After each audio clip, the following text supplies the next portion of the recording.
what do you think the main point of that was? Was that the exposure to different you've things? got it right. Sciences, Right, yeah. you hit it right on the nose. Exposure. Yeah. They were underexposed, and that's coming back to this thing. And they're underexposed because of and this is really interesting about the exposure.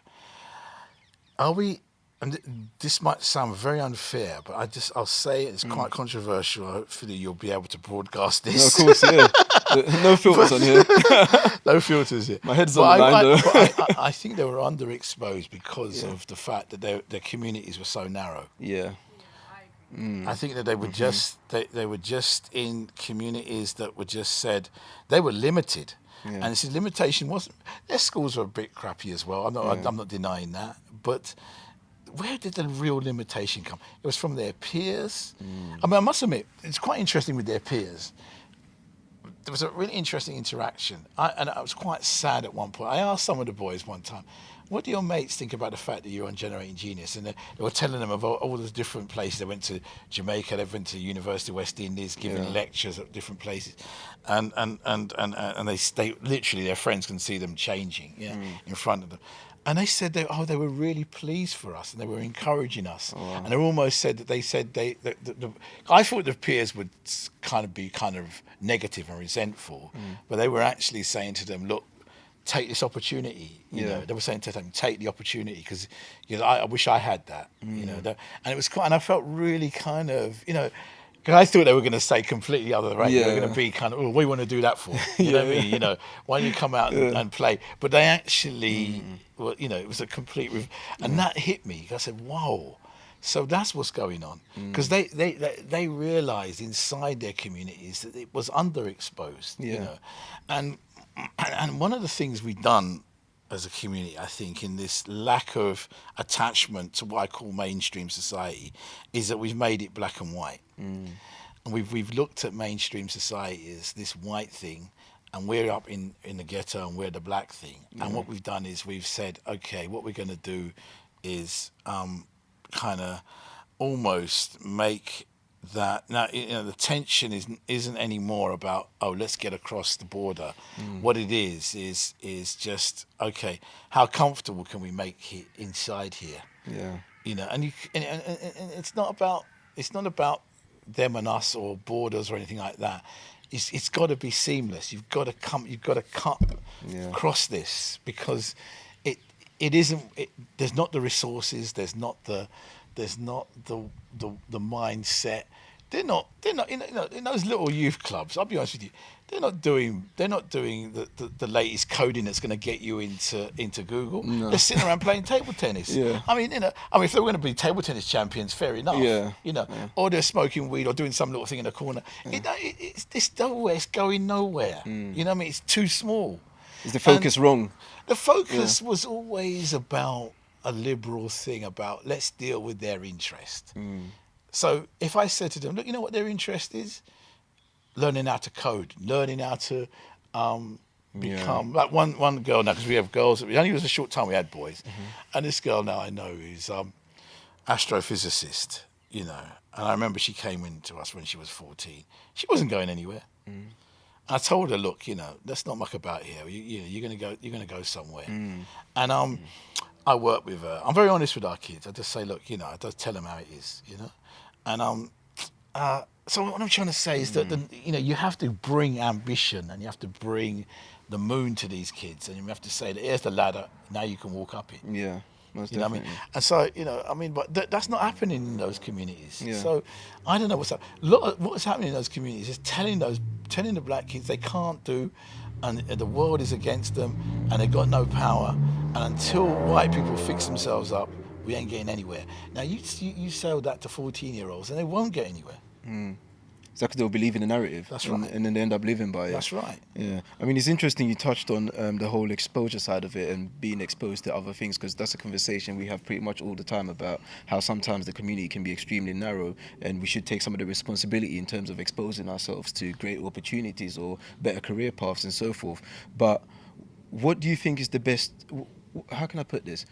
What's the best way the education system can be constructed in order to make for a better outcome? You're absolutely or is that right. our responsibility? Now here's where it's bad for everybody, black and white. And I think that, I'm quite interested in looking at a different kind of education. I'm exploring it within Generating Genius at the moment. Yeah. Because I'm saying to myself, look at these kids. I mean, what was happening was that I was finding the best and the brightest in science, and they're all coming to me. And I had all these 12-year-olds running around who could easily have started degrees at that age. I mean, I don't think the black community realises, particularly in the boys. They say that, but they don't realise how incredibly bright these students are. They are incredibly bright. I mean, what age are we talking about? 12. Okay. Yeah. Even it all collapses though. It will all go away. About 11, 12, they. Is that the vital stage then? Yeah, it is, and then they'll lose it because I'll tell you why they'll lose it. They'll get taught. They'll lose their agency. What will happen to them is they'll come in. And they'll go to a school and they won't do anything in the school. So they're like me, they'll get distracted and they'll start mucking about and they'll lose that. And then also they'll start believing that the mad hype that somehow because they're black, they've got to go in and sit in a corner somewhere. So they've got, and of course there's nowhere to connect all of that talent. Yeah. You see what I mean?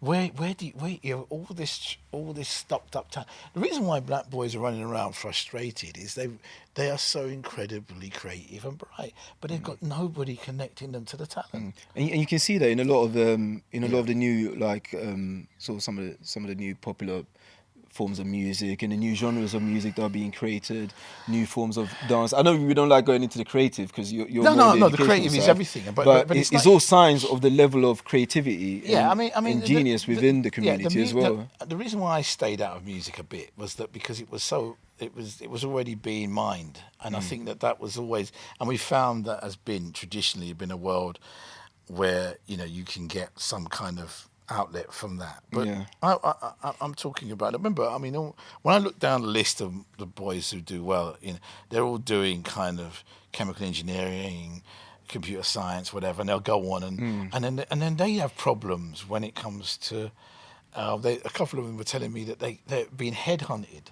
You know what I mean? They have people just running them down on internet, on LinkedIn, because of the fact that they've got these skills.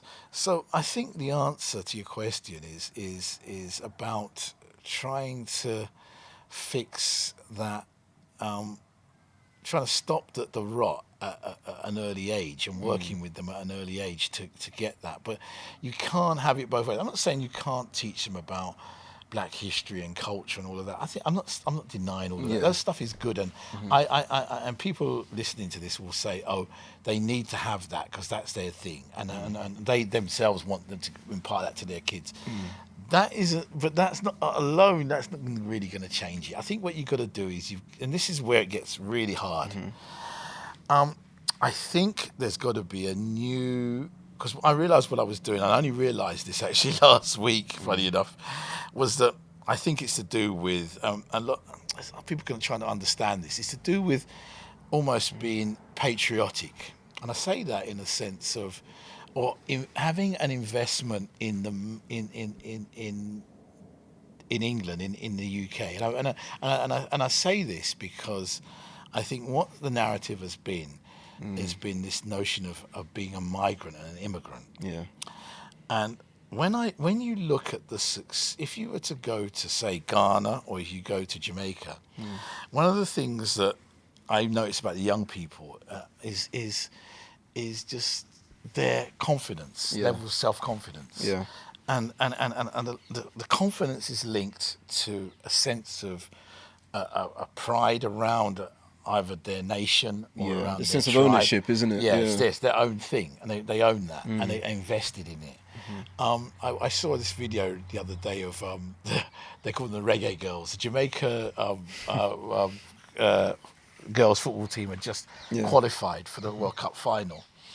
And I look. The thing is online. You can go online and watch the celebrations of the video. It's worth watching because it's very interesting. Because what's happening there is they're singing the national anthem, but they've given it a sort of dancehall vibe. Oh, okay. You know? Yeah. And so it's not just this kind of we'll just be a patriot for the sake of it. What they've done is they've kind of reinvented what it is for them. Yeah, because some of that national anthem is boring anyway. Yeah. So they've redone it for them. And so what you get then is a sense, and they're celebrating, and you can see they're kind of fixed on their. Now, you couldn't do that in England at the moment. It's hard to find a It's space. tricky. I completely understand what you're saying, because I mean, my story is confusing in itself, so I can't even use myself as an example, because I was born in Ghana. I'm a Swedish national because I lived there for a couple of years, but then I've spent majority of my adulthood life, or majority of my whole life, in the UK. So in terms of finding identity, I always go back to my African roots. Or But you're wearing an Arsenal football shirt. Well, I'm wearing an Arsenal football shirt, so it shows that I have an element of pride in regards to like being a Londoner and supporting a team based in London. But I do understand where you're coming from, because a lot of my friends who I went to school with, in particular secondary school, who were maybe born here and they might be of African descent, they still identify themselves as African. And it's very rare to find someone who stand up proudly and say, I'm British, even though they are British. You see, if that makes sense. It causes that confusion. Sorry to cut you off. You've hit it on the nails. You said, so here we go. We and again, who is to blame with that? See, we've gone in and we said, oh, right, our kids must be African, they must be Jamaican, whatever. And we have a generation, and actually, to be honest, if everybody put their hands up, a generation now, and they're thinking, whoa, what is this? What are these kids? Because it's certainly generations away, and it's not that we don't give them the jollof rice or whatever. It's not that. It's the Ghanaian one. The Ghanaian one. But what they long for and what they need is to identify with the nation. And that is Most really definitely, is going to drive the whole confidence thing. So they can't. So that's controversial, because what nationalism in Britain has been about the National Front. It's been about the BNP. It's been about a kind of anti-immigrant thing. Yeah. And you're asking black kids to take pride in that, or allegedly. Yeah. But you should do what the reggae girls have done. That same Jamaican crap with that national anthem. They said, well, we're not going to just sing that anthem. Yeah. We're gonna turn it into a dance. We're going to own it. Yeah, we're going to own it. So what you need, what the creative force must be, is that, and I think that's where the leadership comes in, is to allow and stop putting in the way of these kids the space for them to find their way, their creative way into this nation. Yeah. And what will actually happen is, funny enough, everybody will start following them, even white kids. Oh, yeah. Everybody will follow them. You can see that nowadays with popular culture. That's anyway. right. So That's right. we drive it. That's right. So it needs to be. We sense it occasionally when the World Cup comes along. Yeah. Occasionally there's a sort of sense that everybody gets around it now. You know what I mean? And that was super English. Yeah, the World Cup. Yeah. There's one element of it. Yeah. But you need to move it further than that, and it means us oldies, and I say us oldies meaning those around 25 as well. Trying to bring us into it now. Need to move aside and let the 12-year-olds grab hold of this country. Yeah. Because that is stop burdening them with your own problems. But how do we move away though? So do we stop putting our rhetoric towards it? I did that with Generating Genius. What I did was I didn't create a black. And I realised now, why didn't I do that? Because I could have indoctrinated. I could have given these kids a sort of sense of black pride, but they were proud anyway. So what I just did is I just linked them to connected them to the mainstream society. So that's amazing. And the thing is, so for example, going to universities that were not inside London. So you were able to go to Bristol, to Oxford, and be able to just sit there, like I did in that church, and just be yourself, and be confident, even though whatever crap you can, because in the end, crap kind of goes away when it's faced with confidence. Yeah. You know what I mean? It kind of just, it can't stand up to that. You know what I mean? Anybody can go, whoa, you just can't deal with that, you know? I mean, you can see, figures who, their personality, I'm not saying everybody should be super confident, but you build that within them. So, so that's what I'm trying to say. So I think we've got, and it's a hard thing because the narrative is so oppositional. It's so about we're so much on the Kool-Aid of white people, and we're on that, and we're on that all the time. That they're to blame, and there's slavery as well in the background. And so once we're on this drug, we cannot face it. That the agencies with it, we can't allow our kids to just be. And I think that's the issue. It's a particular type of guidance that you're allowing. And I think that Jamaica, and I'm sure in Ghana, is a similar thing, where you allow that confidence to come into the nation, and we've got to learn that from those heritages and bring that over. It's not more rice and peas and jollof. It's not that. It's actually more confidence in the nation, but not in that nation, in this nation. Because that's where we are.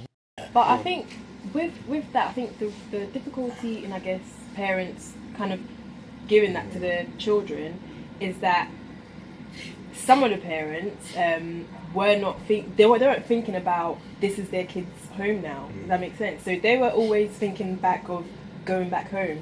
So maybe that's where like that gap is now, where we have a generation where they don't really proud of this country because at home everyone's talking about going back home to where so they're it's like from. a short-term plan. It's like a short-term plan. So then where would they kind of get that confidence from to want to be proud of Britain and want to be proud of what's going on here and be part of what's going on here? I think you made an excellent point. It's difficult, but I think my mum. I look at my mum, who was entrenched in a Caribbean culture, but allowed us. I mean, she was really weird. I mean, she sent us to this church. I mean, she didn't go, but she sent us, which is a classic. This is a classic example. She sent us to this all-white church, which we had to survive in, and we were the only black kids in this church. And she didn't go, and then it was like we dared not go, And so it was like, well, so I think back to her and her way of working, and she insisted on us succeeding in the mainstream. So I don't know. I think you just have to do that. And I think parents need to just let go, I mean, the Asian community has to come to terms with this as well, because I think that's their biggest thing as well. They have to let those girls, particularly those girls, they have to let them go. I mean, they're just all over them. I mean, I used to, we have a mixed-ish kind of thing on I say mixed, I mean, there are, I mean, it's still a predominantly black program, but, just allowing some of those girls to go to universities outside of London, because they're all over them, and some of that is kind of weird. And so they need to get, they have to let that go. So, you're right. There is a parental thing. So we're in the right space here, and I think that, once we get over that, I think you'll find that we've got a generation ready to take it, Yeah, most definitely. I'm very, I mean, I don't know, I don't go with the narrative that it was all better in my day and now it's all worse. I'm actually very positive about this generation. Amazing, this is not only have they all over the technology in a way that is just scary. But what's holding them up is a confidence. It's kind of strange that they still have crises of confidence. I see it constantly, One of the things is a crisis of confidence. You see, I could never understand why do kids always keep their coats on in the class. I used to do that. Can I tell you why I used to do that? Really? I used to do that because I was self-conscious of my body. So growing up, again, I grew up in Kent, so there was a lot of, they were all white. Not to say that they don't have bodies, but do you know what I mean? Like, the black body is different from the white body. So for me, I literally felt self-conscious to be out with my dress or my uniform looking the way it looked on me, because it looked different on them. Like, I didn't want the attention. So for me, I'll wear whatever I need to wear to cover up. That's very interesting, but that's almost a sign. That covering up business is another thing, you see, because I mean, and we're not talking about classrooms that are cold, are we? Classrooms. And then they're just, not hot, Big Shaq would say. They're kind of in there, and they're sort of like, so it's almost like, I always think if you've got your coat on, you don't really feel you belong. You kind of want to move on, You're not owning it, you know what I mean? The body language. Is that internally built, like lack of confidence? That's right. Maybe I'm just sort of here, I'm just a guest. Yeah. You know what I mean? It's when you should own the stuff. Yeah. I've heard a quote before saying that we, like, as black people, we always feel like psychological immigrants. Yeah. So it's something that we find hard to separate from. We always feel like it's not our home, but we've settled here. We've been here for God knows how long. Yeah. Most of us have been born here and so forth. So you are British. You are where you're born, whether that be in America, Scotland, wherever, and so forth. There are people who turn around to you saying what we're saying is a lot of nonsense here. That in fact, that they face hostility, that the white people around them are hostile, and they're not getting opportunities. And I think that I'm not. I don't. People misunderstand this, and we're not denying that. We're saying that, in fact, it's. I actually think, to be honest, I look at the groups now, and I think the group that is people say to me, "Oh, it's not true because white working class boys still have a confidence about them that makes them become hostile and they feel territorial." But I just think that because of the education system and because we're doing so well in it now, particularly London kids, we're going to be in such demand, especially with the Brexit thing, everything else. Everybody's going to want, especially if you're trained in a particular area, sciences in particular. But this is a golden age now for black kids. Don't listen to the misery guts are telling you about stop and search. I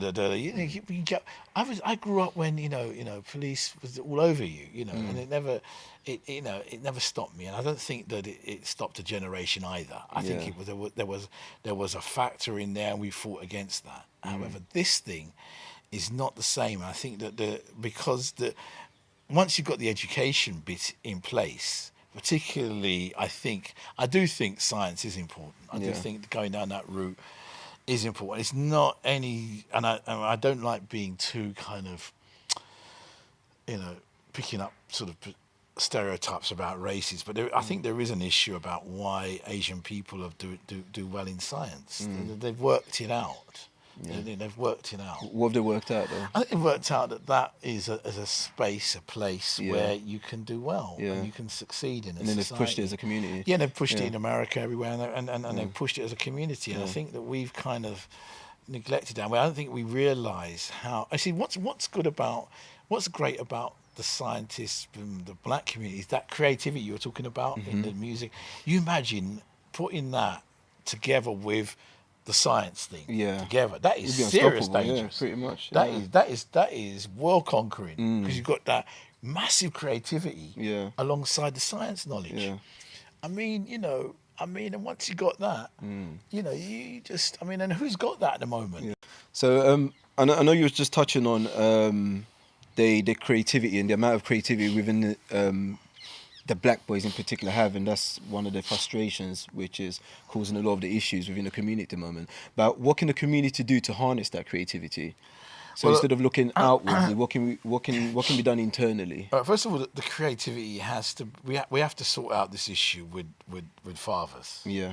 Because the creativity needs what I call law lines around it. It needs structure. It's not just sort of go out there and just I'm creative. Yeah. And I think that and it needs to be harnessed and it's almost like lightning. It needs to be you have to kind of also just blow things up.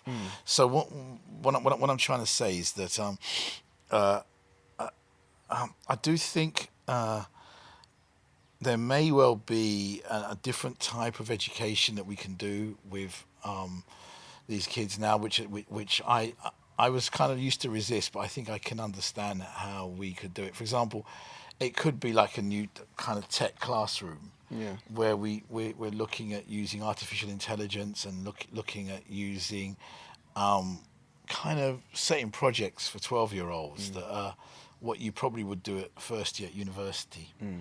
So really giving them intellectually some very, very tough challenges. But who's focusing and setting up these structures though? Is this like community-run projects? Yeah, I don't actually think that our education system at the moment can cope with that. So struggling to cope with a lot. Yeah, it's struggling to, and I don't know if it necessarily needs to. I think you can do this in the out of school space as well. There's a lot of time that kids are just doing nothing, and they could use that summer holidays, things like that. So maybe what it is if our communities were demanding less to do with, in a sense we make the wrong demands in a way. So for example, I can only think of church groups or something like that, or some community groups might want to say, look, we have an audience of a particular demographic, maybe be black boys or whatever, and we would like to sort of have some resource around encouraging them to go down a particular pathway and develop a different type of education. Can you help us? What's been happening and I don't want to knock it, is that we've had some community kind of things that have been just about kind of, you know, some Black history stuff that's been interesting, but I don't know where that takes us. You know, it's interesting. It's important you do that, but it's not. You know, I would probably be looking towards saying, well, you know, how much are we involved in getting our children to learn how to code? How much are we helping them to develop, you know, a whole set of skills that, you know, that we need for the future and that they're really engaged in. Yeah. I mean, one of the things I find interesting is, for example, we seem to sit on the wrong side of the technology. So, for example, we have our kids playing the games, but not making the games. Yeah. And that, who's doing that for them? It's not a secret where it is. Yeah. Funny enough, it isn't a secret really, because you can. I mean, this is where it gets really interesting, because you would have thought, oh, somebody is hiding that away from Black people in some kind of. But all we have to do is go on, and there's so many coding things that you can go on for free. For free, you know that. So somehow it's a mindset, and who's going to put these structures together? One thing I hear a lot in relation to that is always, oh, they don't want us, or they are not trying to show us how to, or they. But the question I always ask people whenever they say they, I say, who are they, and explain the structure to me. Break it down, the structure which is preventing you from, or who they are protecting you from, or blocking from accessing. The wonderful thing, and you're doing this podcast at the moment, is the internet. It's just disrupted everything. Yeah. You can be a journalist, you can be a filmmaker. No, we've got no. I'm a podcaster now, which is slight journalist. I didn't study journalism. I just got a computer, a couple of mics, and called up a couple of people to talk to. You know, it's just been opened up for you to do anything. So what we need to do is, you know, I just did something in a corner here. I mean, I'm trying to widen it, but it's. I mean, hopefully it can stand as an example for others that, you know. Nothing is blocking you. It's just a complete imagination in your head. You know, it's all about confidence. Yeah. I mean, for you to do this podcast, you had to do the sort of. I see these very flash mics and things like that. I'm sure you didn't teeth them; they were yours. So that's stereotypical. so you know what the hell? You know, you're doing this. You got up and you decided to do it. You know, and no one held me back from it. No. So you just you know, so, but you see, if you feel this sense of and I can't do this, or I can only do it in this very small space, or whatever, then you hold yourself back. So the question is, kids are hungry. We need to give them a different type of education. I do believe that probably the traditional classroom probably isn't the space anyway for our boys. I do think that they should be working on high-level projects. Yeah. I do think that's what they need to be doing. They need to be solving things. Yeah. You know what I mean? Giving them things to solve. Yeah. Giving them things to take apart and put together again. You know, using their hands. We also need to get out of London. I do think this is another issue. That's one thing that I 100% agree with. Yeah. I feel like growing up outside of London, being born in Africa, growing up outside of London and now living in London, I feel like Black people or ethnic minorities in London are very, very sheltered in a way in terms of the exposure you're talking about. So I was exposed to so many things that now some of my friends who were, you know, raised in London will call me weird because I'm into certain things, or I do certain things because I find it interesting. They're like, oh, why are you doing that? That's like what white people do, or that's what these people do. Like, why are you doing it? I mean, you're absolutely right. And I think that what's interesting for people from African backgrounds and Caribbean backgrounds is that a lot of their families did come from rural backgrounds when they were close to nature, not just from urban backgrounds. And we've Is that a nice way of saying jungle? No, I'm joking. Far from it. I think that the best architecture is in the countryside. Yeah, definitely. I love a bit of greenery. No, I'm not talking about bush here. I'm talking about you know, serious nature. Yeah. You know, and not being scared of it. Because the problem is that, I mean, I have this with our students. We had a project with Exeter University, so we had to take the train to Exeter in a long way.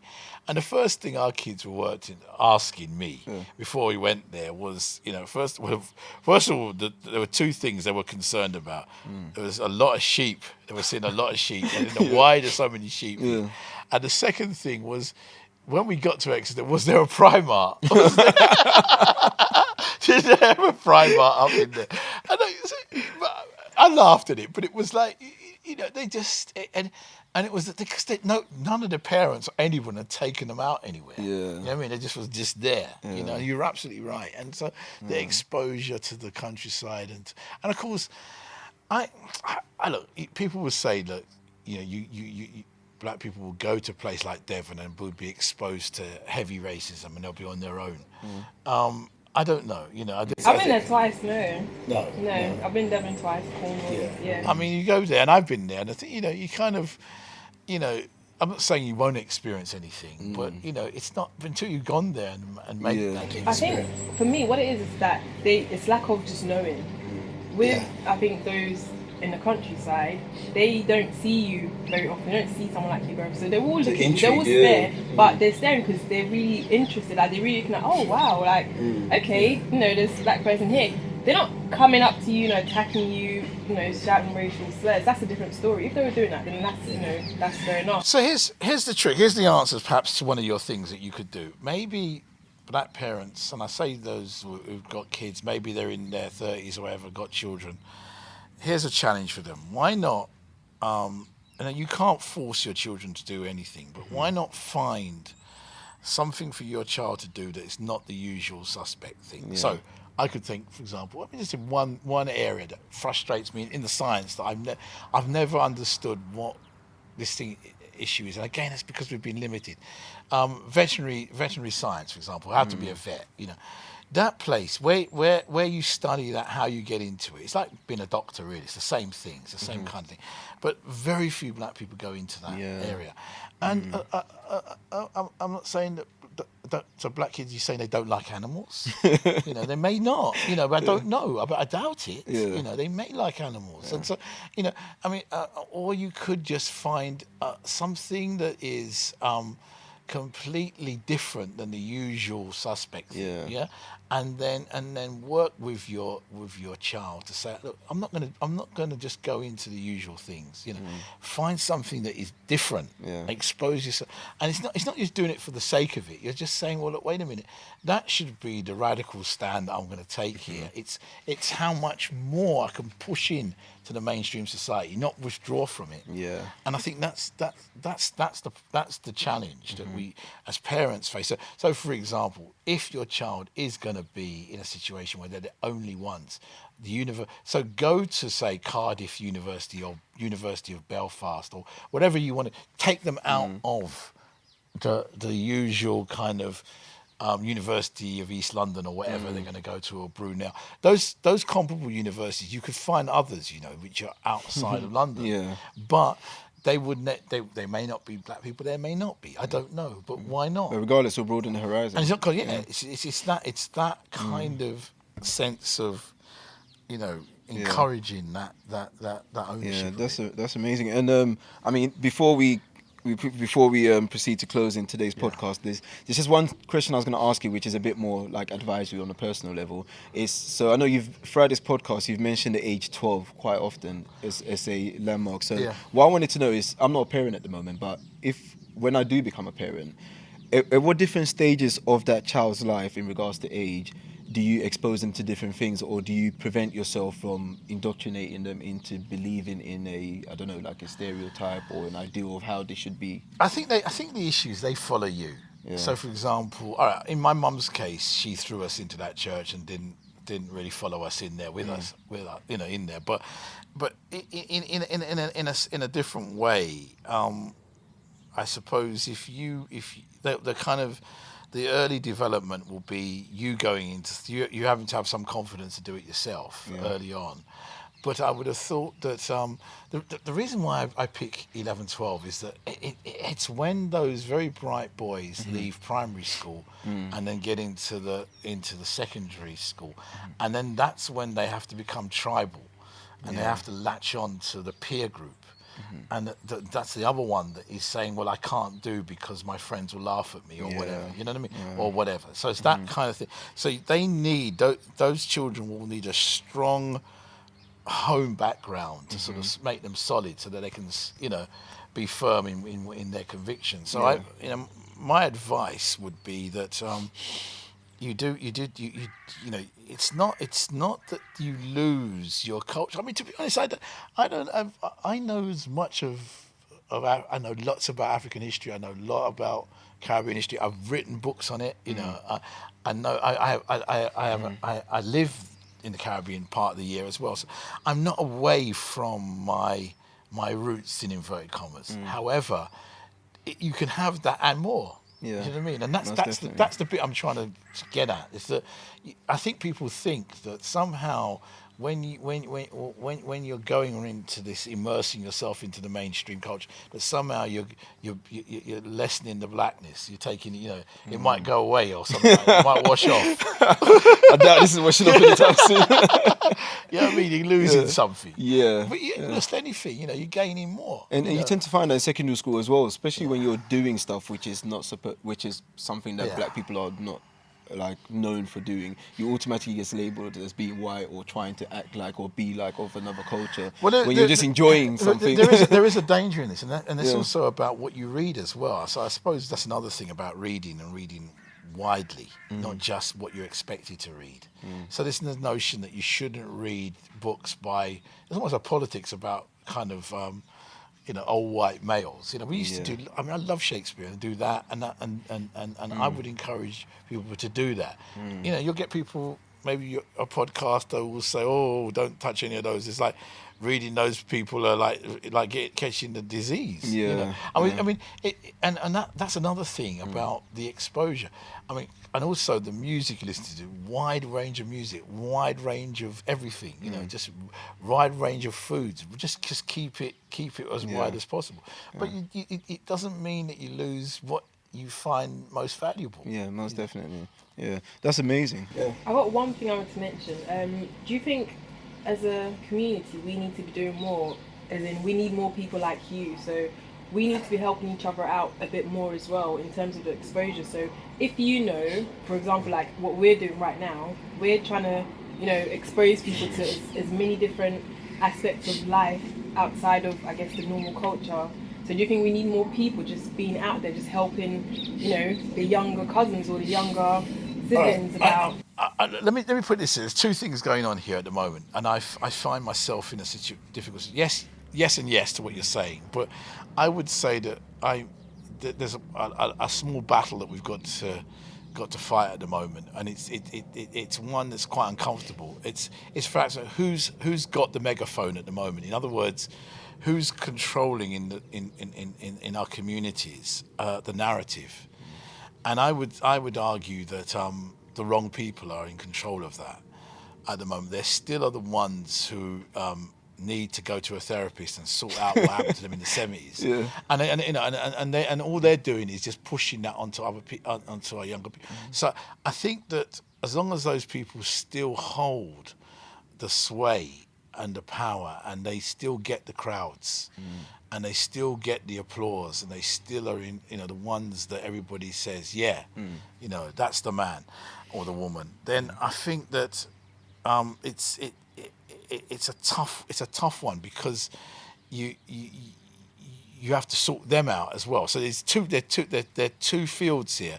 There's a debate with those lot, and really you have to. I don't think you have to talk to them, but you have to debate them. And then at the same time, there's also a sense that you have to go off and do your thing, really, which is away from them. And you know, and that's I think that's where our internal battle lies. I mean, I would say that those people just probably need to die, and then once they're out of the way, it's a clean slate. We can get on with things. Yeah. But at the moment, they're holding things up. You know, some of them are dead, which is quite good. Some of them are past. Well, I'm not co-signing that just yet, just to make things clear. But no, I'm not assigning that they should should knock them off. But what I mean is they should just gracefully retire, you know, and then let them just allow the greenery. and then we can get on with things. Yeah, I mean, Dr. Tony Sewell, it's been an absolute pleasure having you on today. Before we cut it short, I always usually ask my guests to give 2 pieces of advice. And the first bit of advice that I want you to give is to the community, and that is in regards to improvement. And then the second bit of advice is to the young boy, the young girl out there in the community who's struggling to find identity, who's struggling to find himself within the educational system as well. So what would you have to say to the people? This is your moment right now. Yeah. First bit of advice is it's out of print now, but you can go and find it in your library or somewhere. So go and read my book, Black Masculinities and Schooling. It's a nice plug. Amazing. Yeah. Well, I think you've got to read that, because that is the work. There's another book called Garvey's Children, which is that's also out of print, unfortunately, but you can get it on Amazon. Those two pieces are probably, I still think, the best pieces of work on masculinity in different ways that a black Brit has ever written. So I think you have to start where that's your basic bedtime reading, and then after that, what's your second question? It was in regards to the community. So is this advice for anybody? Because they're both books so are accessible. Yeah, they're both accessible. Yeah. And then I think after that is just the advice is well, 2 things. Talk to the trees, because their nature is important. Yeah, and also I think this power of surrounding yourself with positive people. Yeah. I mean, as long as you're doing that, that's gonna help you. Yeah, that's amazing, because one of the main reasons why I started this podcast is all about putting progressive information out there, progressive content. So it's all about informing, educating, and networking. And I'm a big believer in exposure and putting it out there and just giving people the opportunity to see things from a different angle, different perspective. So that's one of the major things that I picked up from today's podcast, and it's been an absolute pleasure for us. Well, you invited us here today. You didn't come to my couch. Usually this podcast is done on my couch, but today we're out with nature. So we thought we'd give you a bit of greenery. Yeah, it all ties up, and I do feel refreshed, and I do feel re-energized, and it's been an absolute pleasure, and I'd love to have you on again sometime. Great, thanks for having me. And we can delve in deeper in regards to your book and other topics as well of interest. So, thank you. Doctor, it's been an absolute pleasure. Nice. Thanks for having us. Thank you. Yeah, thank you.